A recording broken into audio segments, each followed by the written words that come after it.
जय श्री कृष्णा, राधे राधे। आइए हम सुनते हैं अमल की एकादशी व्रत कथा। फाल्गुन माह के शुक्ल पक्ष की एकादशी को अमल की एकादशी कहते हैं। पौराणिक कथा में अमल की एकादशी के बारे में बताया गया है, जिसके अनुसार भगवान श्री हरि विष्णु की नाभि से सृष्टि के रचयिता ब्रह्मा जी प्रकट हो गए थे।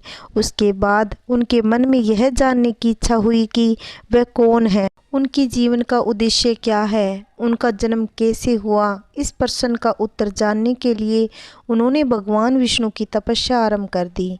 काफ़ी वर्षों तक कठोर तपस्या करने के बाद एक दिन भगवान विष्णु प्रसन्न हो गए। उन्होंने ब्रह्मा जी को दर्शन दिया।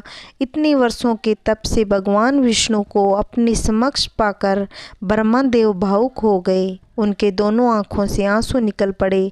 उन आंसुओं से ही आंवले के पेड़ की उत्पत्ति हुई। इसी के अनुसार आंवले का वृक्ष भगवान विष्णु को अति प्रिय है। मान्यता है कि इस वृक्ष में श्री हरि और माता लक्ष्मी का वास होता है, जिस वजह से अमल की एकादशी के दिन आंवले के वृक्ष के नीचे बैठकर भगवान विष्णु का पूजन किया जाता है।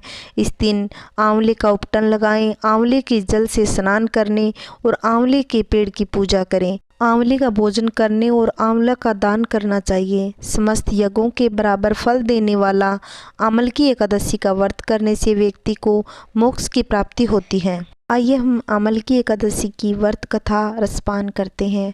प्राचीन काल में भारत देश में चित्रसेन नामक का राजा राज करता था, जिनके राज्य में एकादशी व्रत का बहुत महत्व था। समस्त लोग एकादशी व्रत को किया करते थे। एक दिन वह राजा जंगल में शिकार खेलते खेलते काफ़ी दूर निकल गए।